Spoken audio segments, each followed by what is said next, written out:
So much about the... What would you say if I turned into all the things you love to hate?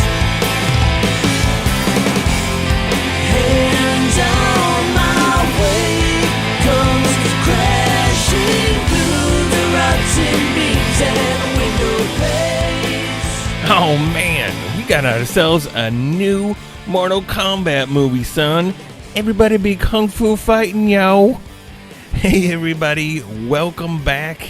It's episode 19. Ain't no thing. I don't know, I'm feeling a little randy tonight. Yeah, it could be just because I downed a monster about 10 minutes ago. Whew. Hey guys, how you doing? Hope everyone's doing good out there. We've been having a little bit of nice weather around here finally. Although that's supposed to change tonight. It's supposed to get cold again, but you know, it's still early. It's still early. I'll be the one complaining in July when it's hot as balls out. So, yeah, I'll be that guy. Been really putting this episode off. I didn't really have anything good to talk about. Not in a positive light. God, sometimes I'm just like, why is everything I have to talk about so negative? I don't know. But what are we going to talk about? Well, we're going to talk about that Mortal Kombat movie. Did I think it was good or did I think it was bad? We're going to find out. Mike Chi, the maker of all the RetroTinks, the RetroTink 2X and the Pro, and I don't know how many of them there are. I actually have the RetroTink 2X Pro, I think you call it, and I like it. And if you're not familiar with what that is, it's a pretty much like it's kind of an upscaler, but it's like I don't know. I'm gonna botch this, but it's like a line doubler is what they call it. And, yeah, it works good with some of my older systems. But now he's come out with something new, and it's called the RetroTink 5X. So we're going to talk about that, because it's, as far as retro gaming goes and playing original hardware, this is pretty exciting. We're going to go over some movies, and specifically ones that had good and bad sequels. I just got done watching like a week ago Coming to America 2. Well, I shouldn't say I finished watching it because I made it a half hour in and then I was like, nope. Jeez. So it got me thinking. I'm like, well, you know, what other movies have made bad sequels and what other movies have made good ones? And you know, there's the phone book out there, but I'm just going to go over some of the ones that came to mind for me. So that'll be interesting, hopefully. And I also want to talk about GameStop. I actually stopped at GameStop earlier today. I was passing by. I kind of had the feeling I wanted to stop at one of them that's by my house, and I still got like 5 of them within driving distance here, pretty close. And you know, I'm like, well, I'm gonna stop in, see what they got. You know, yeah, boy, we're gonna talk about that. Yeah, GameStop's no bueno, I don't think, for those guys. But let's talk about the Mortal Kombat movie. I really enjoyed the first one back in the day. Yeah, it was kind of cheesy, but to be honest with you, for the most part, that has been like the best video game movie, you know, or one of the best ones going for a long time.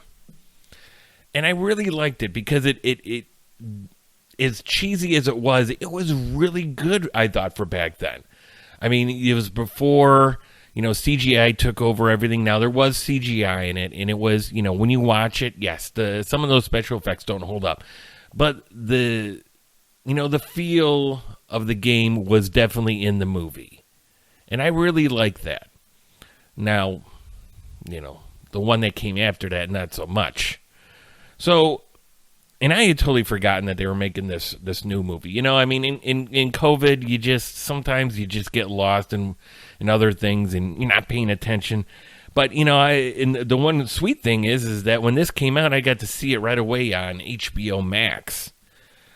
And, did I like it? Did I not like it? I didn't think it was great, but I didn't think it was bad either. It was okay. It was very vanilla to me. I mean, yes, the special effects were good. And, let me just say, this is going to be spoilers. There's no way I can talk about movies without giving spoilers away. So if you guys haven't seen it yet, this is where you dip out. But, it was just... It wasn't a bad movie. I watched it the whole way through, and I was entertained. But at the same time, too, I was like, this isn't Mortal Kombat. Sometimes filmmakers will take a what do you call it? A brand, like Star Wars or whatever. Oh, we got something going on here. Oh, Windows needs to update. We're not going to do that right now. But they take... like a brand, and they make it their own, but they make it generic to where, it's the characters, and it's the setting, but it loses the feel. I mean, at least to me, the new Star Wars, and y'all know how I feel about them new Star Wars movies, it doesn't have the feel to me of Star Wars.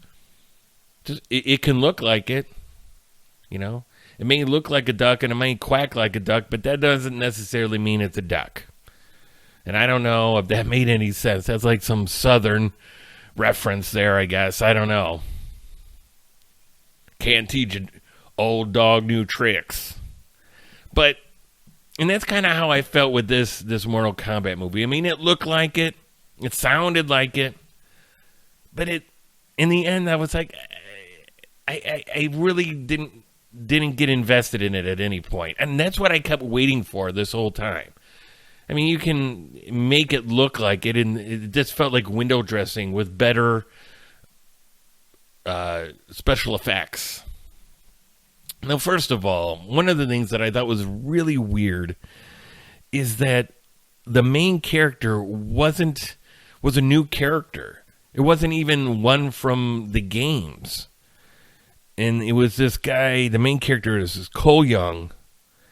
And basically his background was he was just a fighter, like an MMA fighter that has, kind of gone past his prime. And where before, I want to say, I'm trying to think in the first, Liu Kang. Was it Liu Kang? In the first... I think it was in the original one back in the 90s, the original movie, where he was like the main guy. Now it's this Cole Young. And for me, I was like, okay, I don't play too many of the up-to-date Mortal Kombats. I'm still like, the first one and the second one. And, maybe I've dipped in here and there on some of the new ones along the way. But, and I was like, is this an actual character? I had to stop the movie and be like, I don't remember this guy. And he wasn't an actual character. He was new. And I was like, okay. I'm like, that's kind of interesting that you would do that, because you got like all these other characters that, quite frankly, were much more interesting than what you had here with this Cole Young. And nothing against this actor. He played him really well. It's just... I could have definitely gone without him, that character. But you also had, you had Sonya Blade in it, and Kano, which Kano was probably the best character out of the whole thing. He was the most interesting. And then you have Sub-Zero, and of course Scorpion, Raiden, and all the bad guys, Shang Tsung, and then Prince Gordo, which... that was something else. So you have this movie, right? And now the tournament, just like the other one, the original one in the 90s, the tournament is coming up. And this is the last chance for everybody on Earth. Because if they lose this one, that's it. You know, Shang Tsung can come in and take everything over. Story we've heard before. But here's the thing. The tournament never happened. Mortal Kombat, which is a tournament to decide the fate of here, didn't happen. And basically what it was Shang Tsung going after all the champions from Earth to pretty much kill them before they have a chance to get into the tournament, and they kept saying, well, he's just breaking the rules. He's just breaking the rules, and these gods are gonna come down on him, even though they never do. It was so weird because I spent the whole movie waiting for the tournament to begin, only to realize at a certain point, I don't think there's gonna be a tournament. We got 20 minutes to go, and they haven't even started the tournament yet, and it didn't start. Like, okay, this is weird. And then, you know, the people that were on Earth that were supposed to fight in this all had kind of like this birthmark, but it was the logo for Mortal Kombat. So, like, Sonya Blade didn't even have it. She didn't get it until she killed Kano. I think she killed Kano. See, I don't even remember. That's how this movie is just so unforgettable. It's not bad, but it I don't know. It just hit the mark, missed the mark, I should say, for me. So anyway, you know, I mean, I don't know.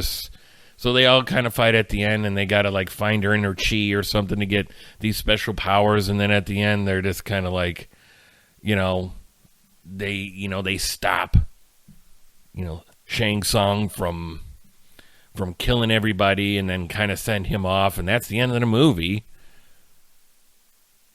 And it's like, nah, you got to go away. And it's like, well, wait a minute. So now what? Is there going to be a tournament? Because now this is when the movie should start. This movie reminded me of Robin Hood, but with the one with Russell Crowe, when he didn't become Robin Hood until the very end of the movie, and then it was over. It was like, that's not Robin Hood.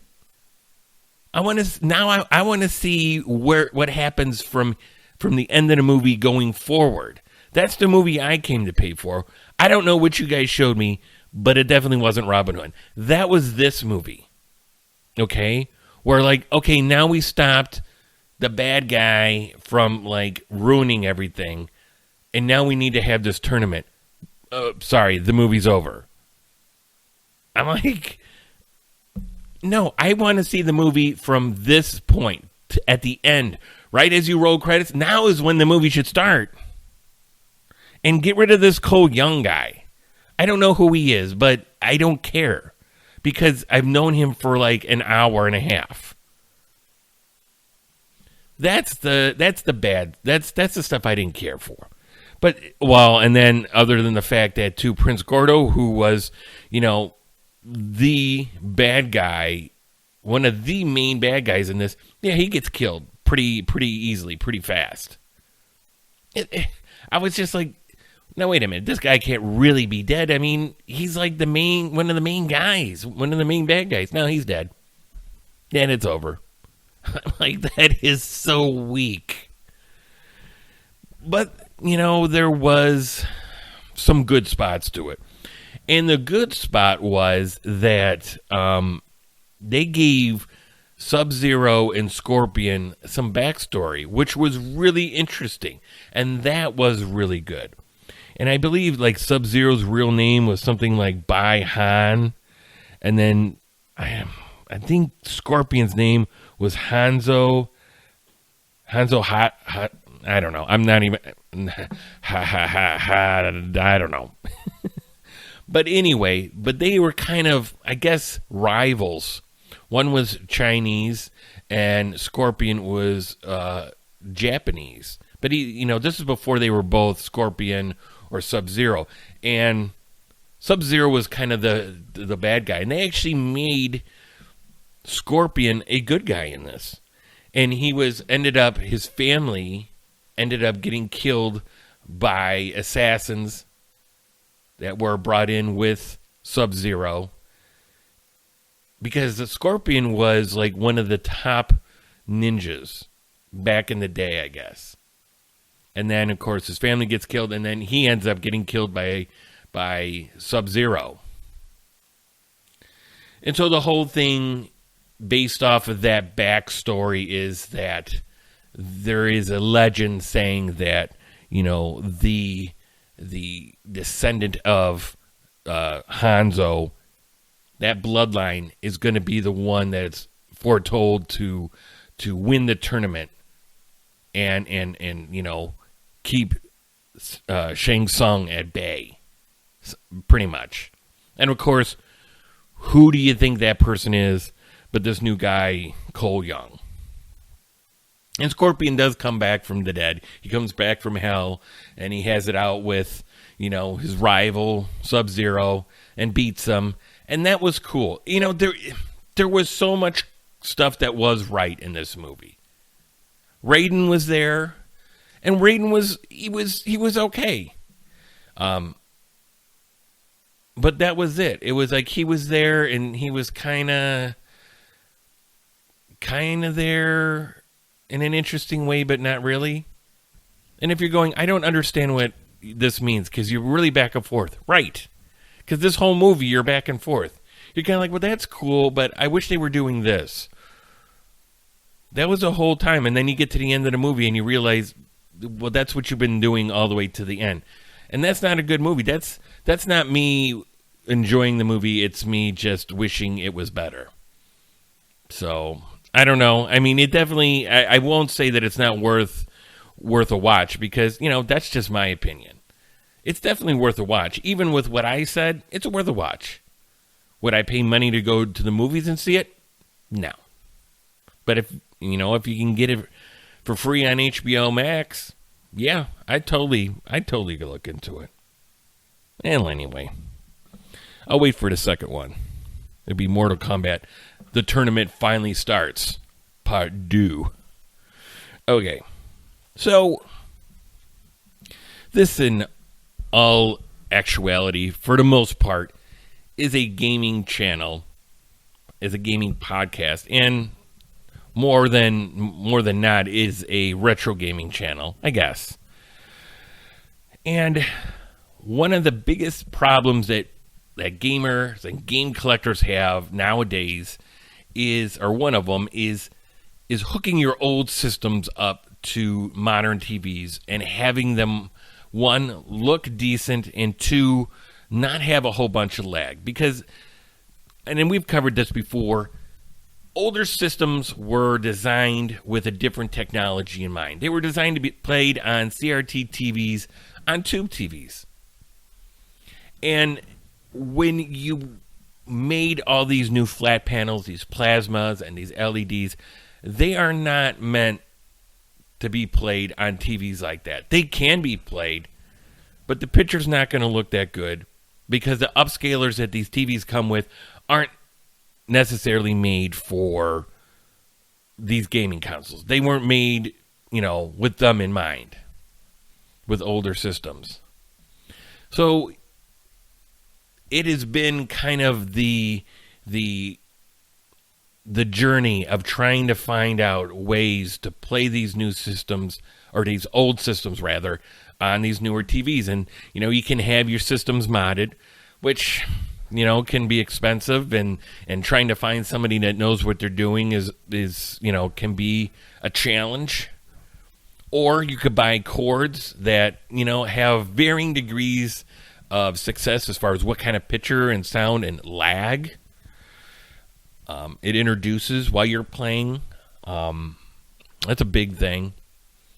But then you also have had a line of upscalers, which basically you plug your retro system into, and then that, takes the signal and, cleans it up and the sound and throws it into your TV. And, there have been only a few that have done a good job in that department. And up until now, you have, the OSSC, which is the open source scan converter. I always have to stop and think about that one. And the Framemeister, which everybody knows the Framemeister. And that was, I came onto the scene when they were just stopping to make those. Or I should say, yeah. They were going to stop making the Framemeister. And it was already expensive. I remember when I started looking into it, and this is like 6-7 years ago, they were already 400 plus. Because right now I've heard in other places that they're talking about how they were like 350 or whatever back in the day. I don't remember that. And, there was some difficulties with both of those upscalers. They weren't exactly plug and play, especially the OSSC, because you had to, for certain systems, you had to, put in different profiles. And guys, if I am misspeaking or describing this in a wrong way, it's because I don't fully understand this stuff. I'm not going to lie. I have no hands-on with any of these things. It's just what I know by what I've seen and what I've heard and what I've looked into when I was considering getting one of these. But then the Framemeister 2 was, it wasn't necessarily plug and play. I mean, it was close from what I understand. But they were expensive. And the OSSC had troubles with certain retro gaming systems. So nothing was perfect. But over the time, we've gotten like high-end cables from, Retrovision HD cables? I think that's the company. And that are sold through, I think they're sold through Castlemania. Boy, I got to get my names right here. And there's other high-end cables now that you can buy. And with those in conjunctions with some of these new upscalers that are coming out, people are actually having a chance at hooking these old systems up to new TVs without it breaking the bank. It's still not cheap necessarily, but at least it brings more people maybe into the fold that weren't before because of price. And so this is where that RetroTink 5 comes in. And I had no idea this was even being developed. And I'm not going to do this thing the misjustice of trying to explain how it works. But all I know is that what it does is a lot more than, the other RetroTinks. It's more in tune to something like the Framemeister. But it's cheaper. They had this thing listed at, when I went online, it was $275, and I guess that's just for right now. I think this thing's going to be more like $300, because they had the $300 up there, and then it was crossed out, and they had the $275 up there, and that's not bad. It really is not bad. Now they've already sold out of this thing, so which is to see how much excitement there is over this, because this thing's going to sell like hotcakes for a while, especially if, from what I've seen so far, that people that know a lot more than I do have gone over this. This is exciting. It looks like this thing is legit and works. And will I get one? Yes, probably. It maybe in another year. I'd like to get one, but right now I don't really have a big need for it. I do have some systems that I am interested in getting it for, but right now, the way I'm playing them, actually through the old RetroTink, I'm good for right now.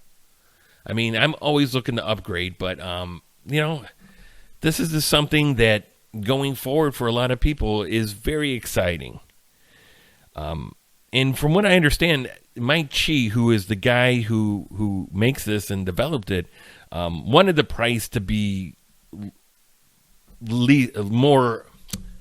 He wanted the price to be less expensive than what it actually is coming out for. But because of a parts shortage, which we all know, I mean, anything electronics is crazy to get your hands on stuff. And now, in every facet of gaming world, it seems like anything to do with hardware, this is the reality of the situation now. Because I have tried to get a number of things this year and failed big time.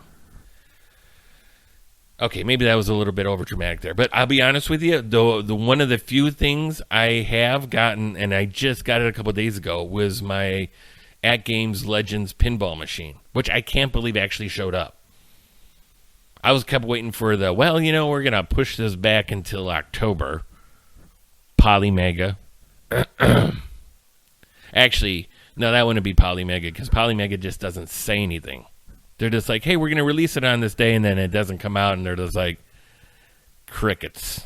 Nothing. But anyway, so this is going to be exciting. And that's all I got to say about it, really. It's just, you got the cost of it is less than the Framemeister. The ease of use, this is very much more plug and play from what I'm understanding. And hopefully the availability will be a lot better too, because, a lot of things, the Framemeister there for a while was very hard to get your hands on. And that's probably why when I looked into getting one, it was so expensive. It was $400 plus, which is crazy. Especially for me, I'm not one of those guys that's like, I need to play everything on original hardware. I'm not one of those guys. I'll play it on a clone system. Especially for $450. Yeah. That kind of makes it a hard pass. Anyway. Yep. So, pick yourself up one today. They're already sold out. I'm sure they'll have more. I want to say that in June they were supposed to have more, but we'll see. From what I've heard, Mike Cheese seems to think that they're going to be able to keep a regular supply of these things. So that'll be interesting, because I don't know, man. Everything else we've tried to get in as far as electronics and gaming this year has not been in stock on the regular at all. So, a couple of weeks back, I watched Coming to America 2, and I'm a huge fan of the first one. I love the first one. It's Eddie Murphy at the pinnacle of Eddie Murphy back in the day. But one thing that drives me nuts lately is all of these older movies, them coming back to them years and years later. And, I already knew that Coming to America 2 was sketchy at best to be good. And, yeah, it wasn't good. It was horrible. And no, I only watched 30 minutes of it. I didn't need to watch the rest of it. I already knew what the rest of it was about. It was about bad. It was so bad. And I'm like, why did we need a sequel for this? This is my nightmare, that my beloved movies back in the day, that they dig them back up. That's like, I keep waiting for them to do a sequel to Ferris Bueller. Let's roll Matthew Broderick out there. Or even worse, it'd be like, hey, he's got kids now and they're taking a day off. So it got me thinking. And this is not the first time I've had this thought, but what other movies came out with bad sequels? And not necessarily, a bad sequel like the one that came right after. But, because some movies, they go, 2, 3, 4. And usually when they go that deep, it's the last one that was the worst, and the other ones were pretty good. But, there are movies that do good jobs with coming out with sequels. So I'm going to take a run down the movie list here, and we're going to talk about some of the ones that popped into my head. Some of my faves, as the kids would say. All right, so let's start off with one of the sequels that was god-awful, and that's Indiana Jones and the Kingdom of the Crystal Skull. Jesus. Look, other than the fact that Harrison Ford was old AF at the time, Then they put that Shiloh LaBeouf or Buff or whatever his name is. I can't stand that dude. And a bad storyline. They bring aliens into Indiana Jones. Jesus, why? Why do you need to do this? You know, and then all the references to being old, and then they bring Marion back into it, and it's just giant anthills and Shiloh LaBeouf, you know, swinging on vines, and it's like, and I paid money to go see that at the movies. I mean, at least I got the popcorn and the pop and the candy, you know, because that was a highlight. So that was, you know, and to be fair, you know, you had the original Indiana Jones and the Lost Ark. You had, you know, the Temple of Doom and the Last Crusades. I loved all those. Why did you need to go for a number 4? The answer to that is you didn't. Okay. So, with that being said, there's also movies that are good. So, I'm just going to go back and forth here. You know, so, you know, I don't want to give you a full shot of negative right off the bat. Here we go. Okay, so one of my other favorite movies that had an even better sequel, I thought, was Alien, with the sequel being Aliens. Kind of two different kind of movies, but both really good in their own ways. Because the first Alien movie, which was done by Ridley Scott, was more of a sci-fi horror movie, where the second one, Aliens, the sequel, was done by come on now, Cameron, the guy that did Titanic and did Terminator, James Cameron. Thank you. There we go. And it was more of an action film, although, you know, it was kind of a horror film a little bit. God, as a kid, that thing gave me nightmares forever. But I love both of those movies. So good. Sigourney Weaver. She my lady. She doesn't look all that bad. And she still looks good. I don't know how old she is, but I don't know what she's doing to keep herself looking good. But, man, I wish she would share it with the rest of us, because God knows. I got a mirror. Good Lord. All right. So let's do the second one. Well, I had Coming to America. And then, so that's the second one for the bad. So let's go to the third. Okay, so we got, actually, speaking of Mortal Kombat, I have, from the original Mortal Kombat Annihilation. And that one definitely is bad. It's just bad. It's just, and you know, it was so disappointing, because at the end of the first one, you know, they left it to where it was going to go into the next one. It was so good. That first one ended so good. And you were like, dude, I'm totally ready. All right? I got, you know, my bandana on. I got my gi on. Let's go kick some ass. And then they came out with the second one, and it was like a cheap B movie that was on, you know, Showtime at 1 a.m. on a weekend. It's like the worst. I'd tell you what it was about, but I can't remember, because that's how bad it was. Because who cares? Horrible. Do yourself a job. And, yeah, don't watch that movie. Okay, so let's go back to one of the good movies. The sequel to Crocodile Dundee, which, oddly enough, they called Crocodile Dundee 2. I love the second one. I almost could say that I love it better than the first one. And, you know, the first one, you know, is kind of one of those classic 80s movies, you know. It's like, you know, that's not a knife. This is a knife. Classic. I mean, come on. I love that movie. I love both of them. And I don't know, there's something with Australia that I find mesmerizing. Up until the point to where I learned recently of, like, the spiders they have there, like the huntsman and all this other stuff. Yeah.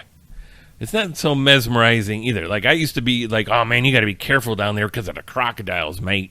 No, man. They got this thing called the huntsman, and it moves fast. It's got 8 legs, and it kills like rats and birds. I'm out. Nope.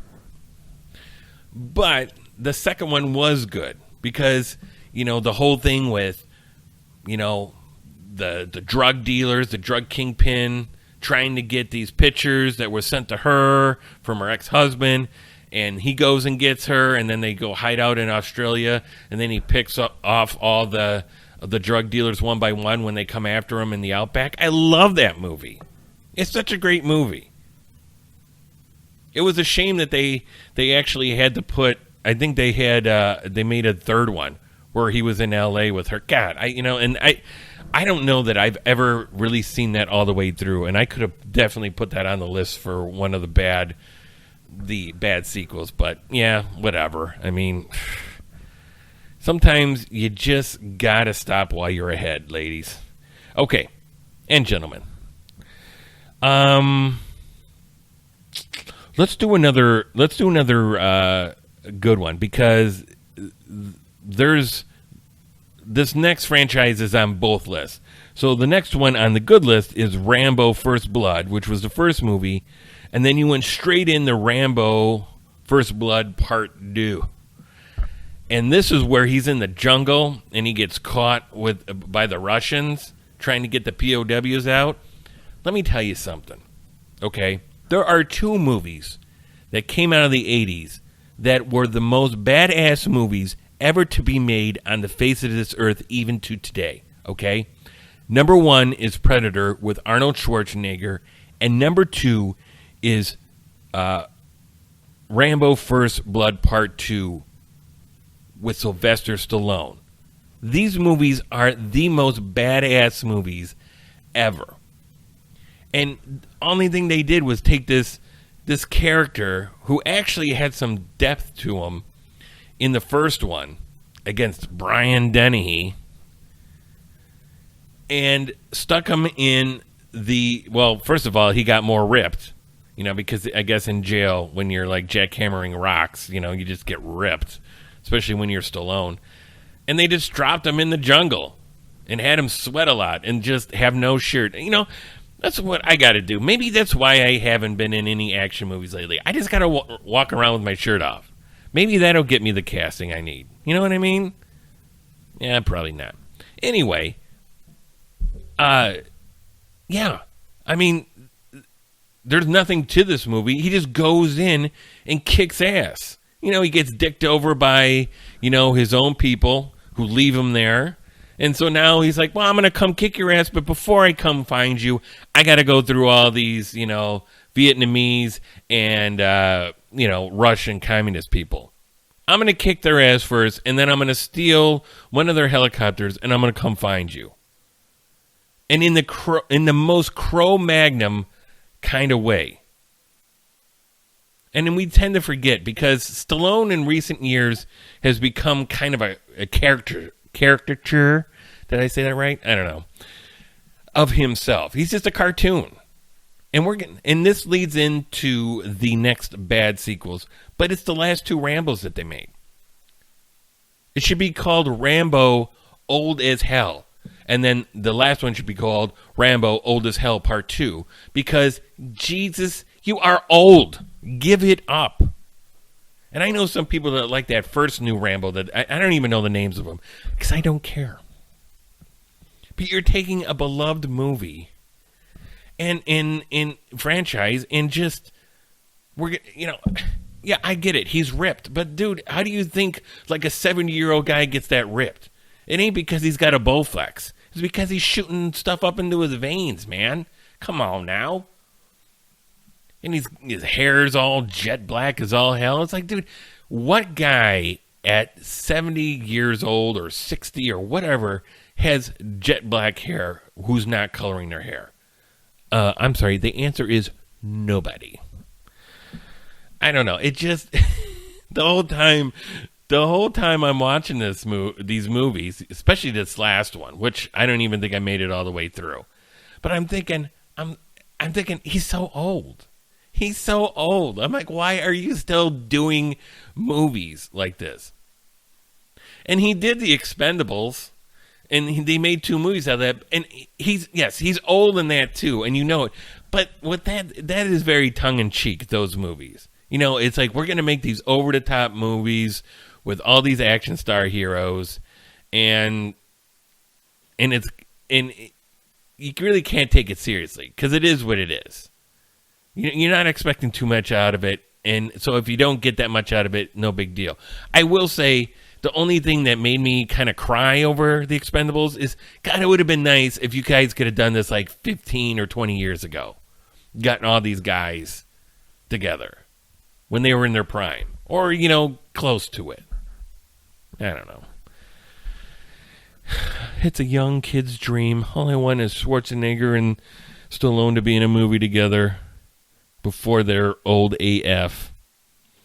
Okay, so now we're going to go back to the last good sequel, and I'm going to say sequel to Wayne's World. I'm a huge fan of SNL back in the day with Mike Myers and Dana Carvey. And, one of the skits on there was Wayne's World in the 90s, and then which was a great movie. True to form for those characters. Wasn't over the top, wasn't stupid. It was funny. And it was kind of had that little bit of good writing, that wit to it. And then they did a second one, and it was pretty much the same thing, which was good. Because sometimes you don't need something different that second time around. Sometimes, a little bit of the same goes a long way. Sometimes don't rock the boat of what you got is good, if that makes any sense. I don't know. That was just, I guess that's it for my little movie rant there. But, if you guys got any ideas on or suggestions on movies that you thought had good sequels or even had bad sequels, leave it in the comment section below. And, guys, be nice. Okay, be nice. I know how the internet can go. It's no big deal. Everyone's got opinions. Let's, take a deep breath. Okay.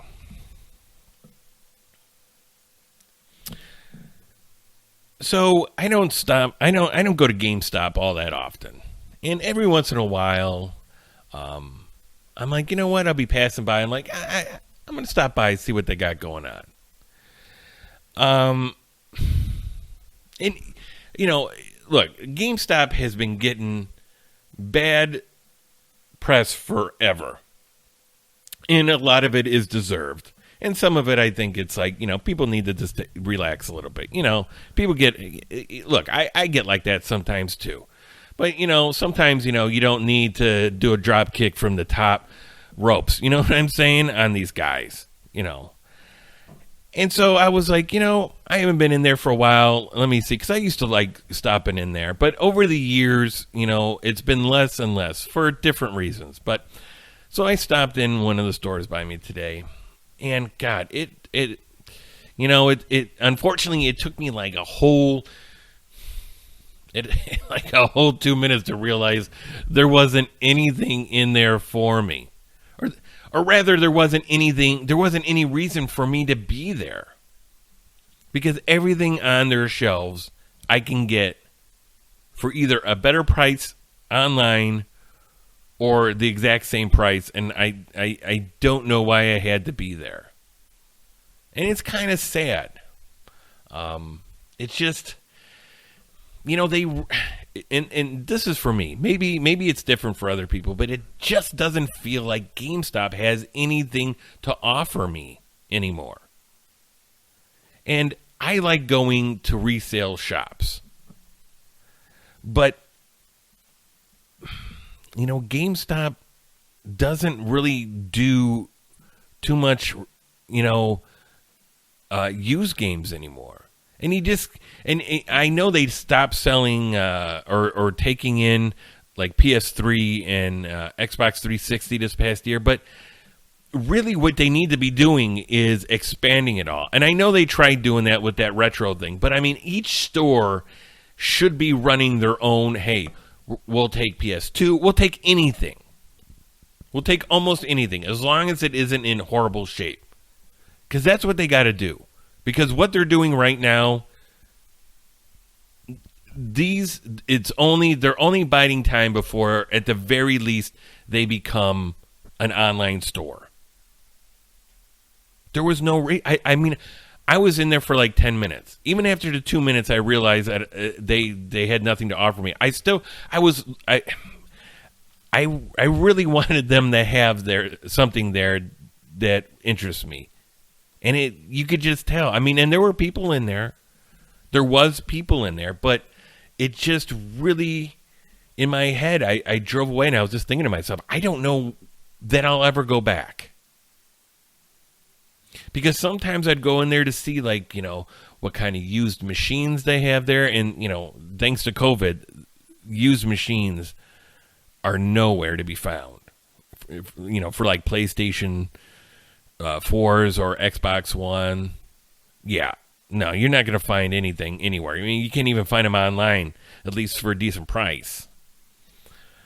So, yeah, I mean, it's just, I think the only way as far as them keeping a brick and mortar store is you have to have a bigger selection and a more variety of different systems. You got to cater to more than just the current generation and the one before, because that's just not going to be enough.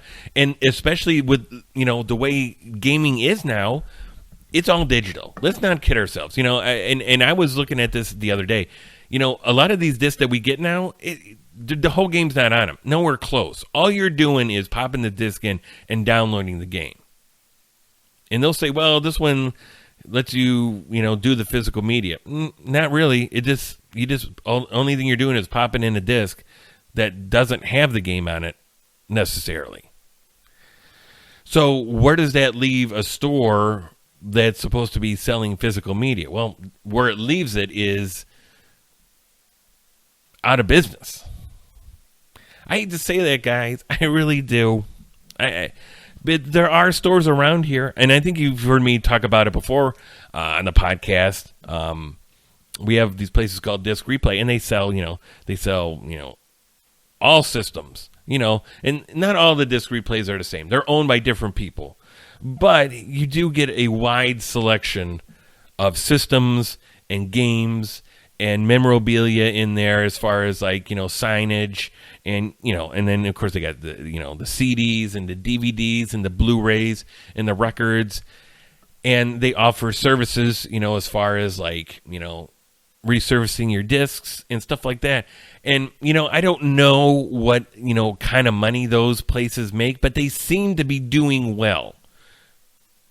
So my question is, I guess in the end is, can a company like not Disc Replay, but GameStop do something like that? Or is it they're just treading water right now until the ship goes down and then it's all over?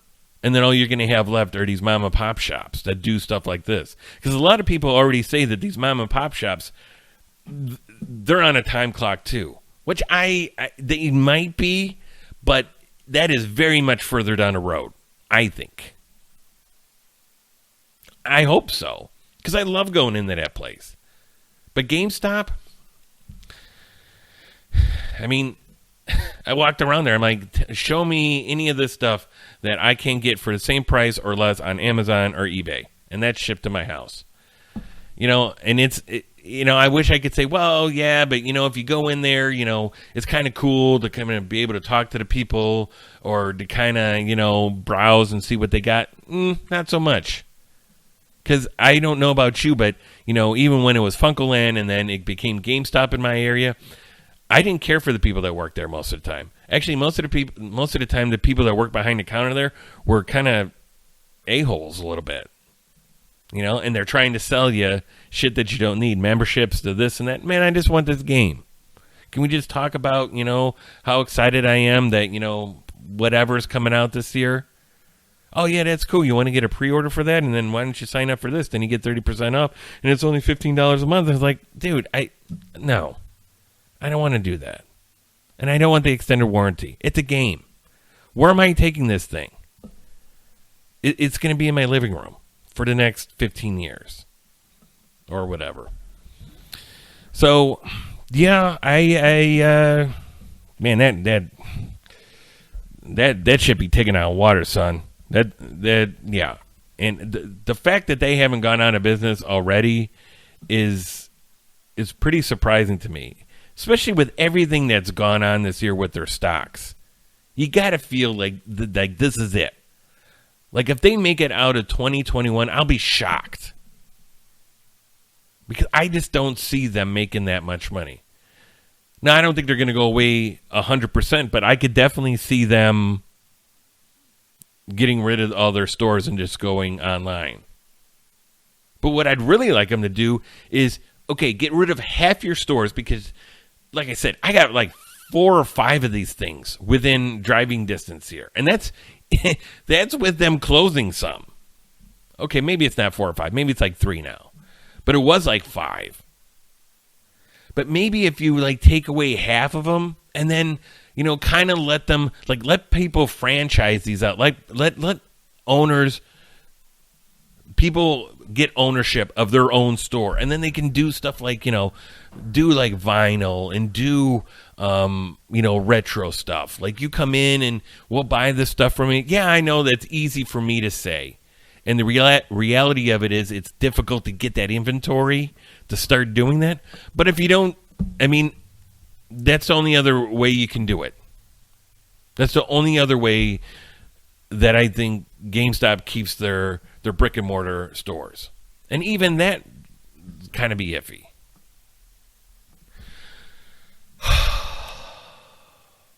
That sucks.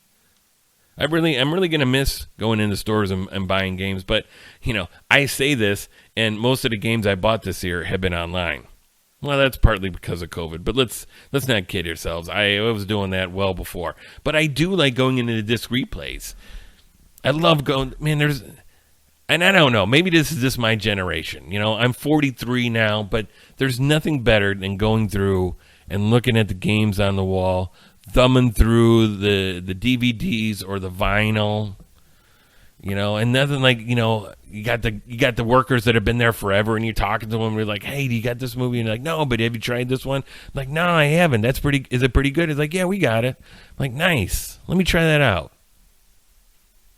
You don't get that on Amazon.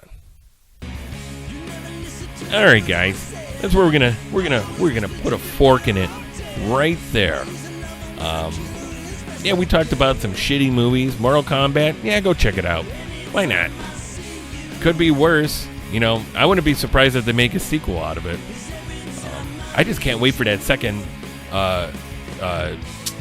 Sonic the Hedgehog movie because I love me the first one. The first one was awesome. And I just actually bought it on Blu-ray at the discount bin in Walmart. But great movie, and I guess they are getting ready to start making the second one, or they have been. But that was probably my favorite up until now video game movie. Just really good, really good. And thank God, I think it was Sony or whoever, Sega, or whoever decided to redo Sonic on that did, because yeah, they really did a good job with that movie. But that's where we're gonna leave it, guys. It was fun talking to you guys. It's always fun bringing you here to complain. Every time I get on the mic, it's like, let me tell you something. But all right, guys. I hope you're having a good day. I hope you guys stay safe. Don't forget, I love all of you guys. And that'll be it for today. Good night and goodbye. So why don't we chase time?